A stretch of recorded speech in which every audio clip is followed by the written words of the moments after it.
Hey, good morning, everybody. It's June 15th, 8 a.m. Pacific time. Dr. Shadi Arabich here from Vet Triage. All right, so let's talk about the difference or the pros and cons, all that stuff with regard to adopting purebred dogs versus shelter dogs. Those of you who are wondering about my shirt, this is a red-eyed tree frog. Got another one right there, boom. And this shirt is very old. This shirt I got probably I got on a field trip. Maybe I don't know 16 years old, if that, and it's a fantastic shape still, great quality. Anyway, okay, so there's pros and cons, of course, like everything else when it comes to whether or not you should adopt purebred versus a shelter dog. Um, and so we'll just go through them. And there are going to be folks that have very strong opinions on this. There are going to be folks who may have other pieces of information that I am unaware of. But in general, we'll kind of go through sort of from a veterinarian's perspective what the differences may be. So let's start with purebred dogs. Why do we love them so much? And this is in no particular order.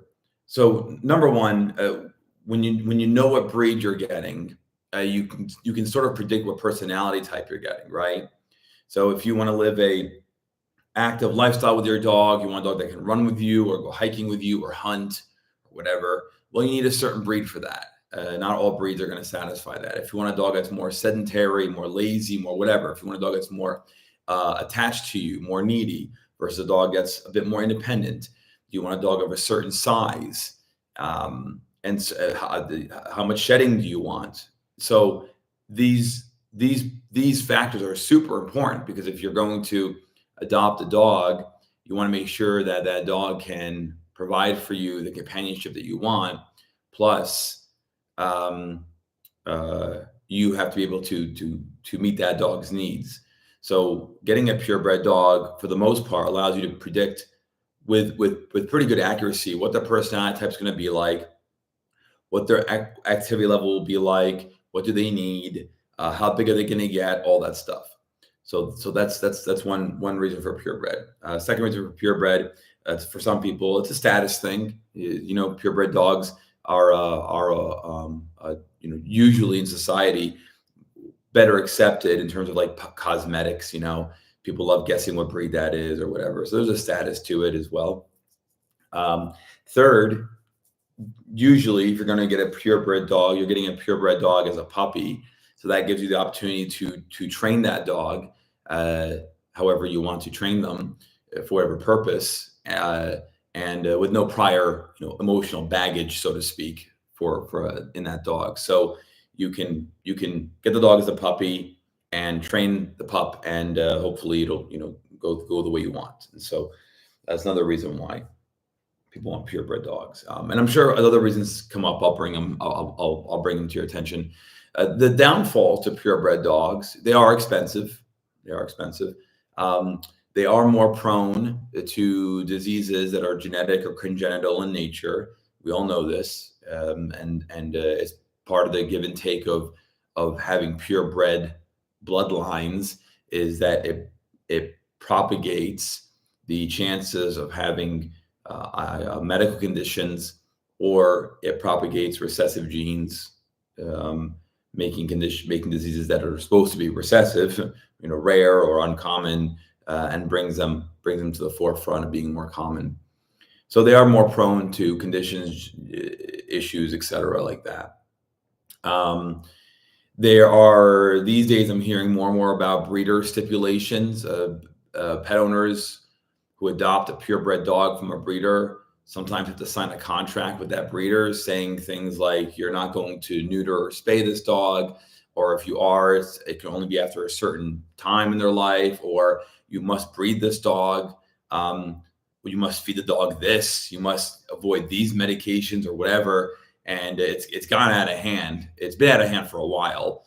I don't know how legally enforceable these things are, but it's point blank crazy to think that your breeder can tell you what you need to do to take care of that dog. Now, why would somebody sign that kind of contract, if it's so ludicrous. Well, maybe they're okay with the stipulations there, or maybe the breeder is so reputable that they want to get a dog from that person and they're willing to deal with it. I don't know. To me, I think it's insane to do that, but I'm sure the breeders have their reasons, and I'm sure pet owners that are okay with it have their reasons as well. But just another, I view that as a disadvantage of getting purebred dogs, especially these days, is that you have to contractually agree to what the breeder wants.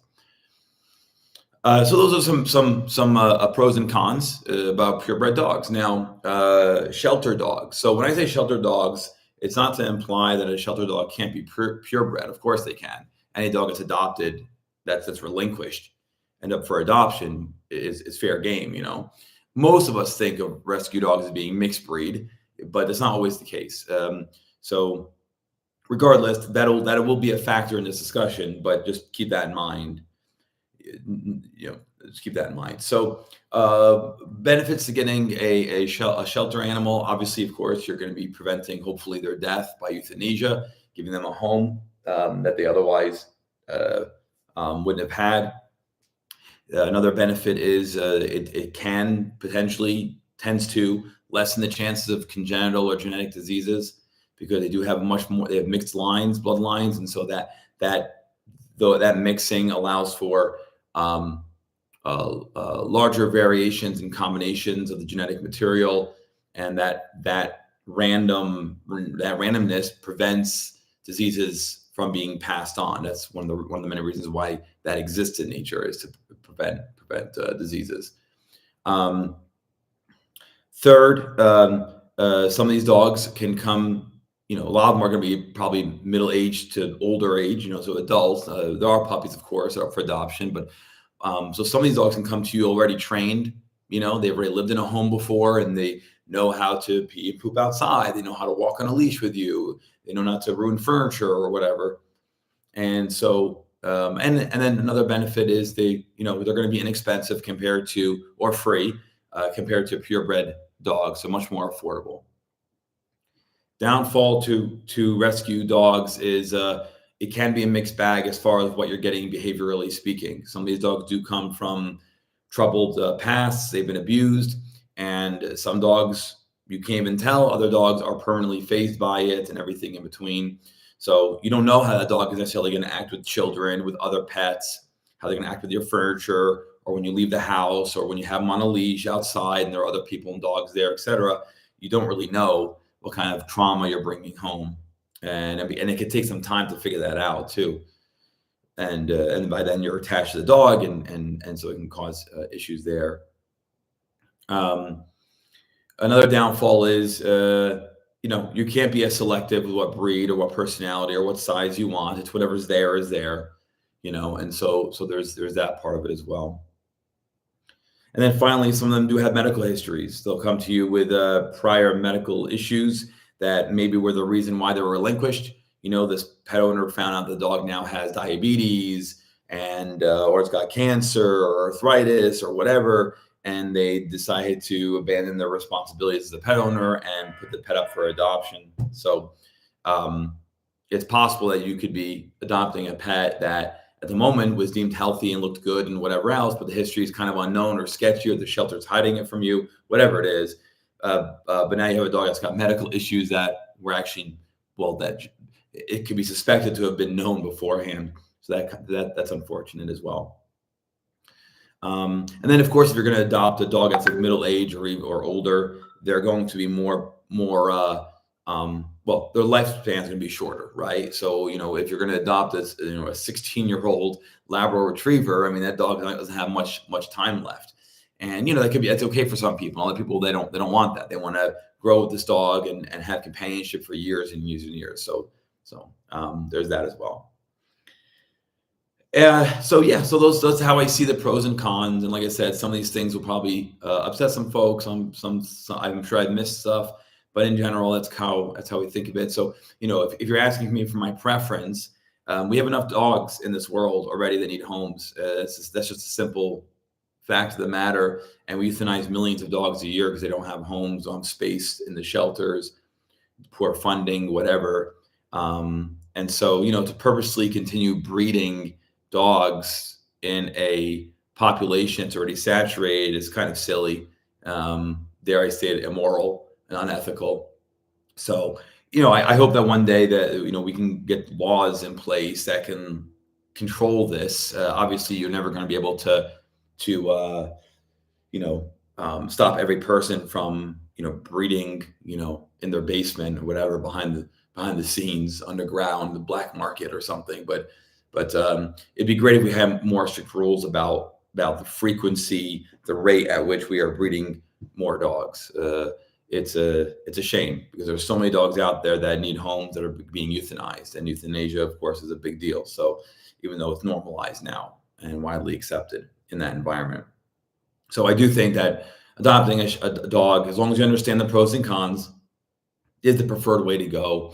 There are going to be, of course, some exceptions. If you're looking for a police dog, a military dog, there are bloodlines that are bred for that, and of course, that's certain personality types. German Shepherds and Belgian Malinois. If you're in sled racing, you're only going to get those Arctic breeds that are going to do that. So there are situations where having a purebred dog is not just preferred, but kind of mandatory. If you want a dog to protect your house or so something that's more, commanding, a Doberman Pinscher or a Rottweiler, something that's scary, German Shepherd, a Pit Bull. If you're looking to have a dog to protect your herd of sheep or whatever, you need a herding dog, right? So there are times where it's necessary, it's required. But in general, for the typical pet owner, those are my thoughts. Any questions, any comments, feel free to post them. We haven't had any audience members yet, but hopefully, things will catch on. Thank you for those watching on the playback. Please donate, subscribe, turn on notifications, share, and I'll see you in the next video. Take care.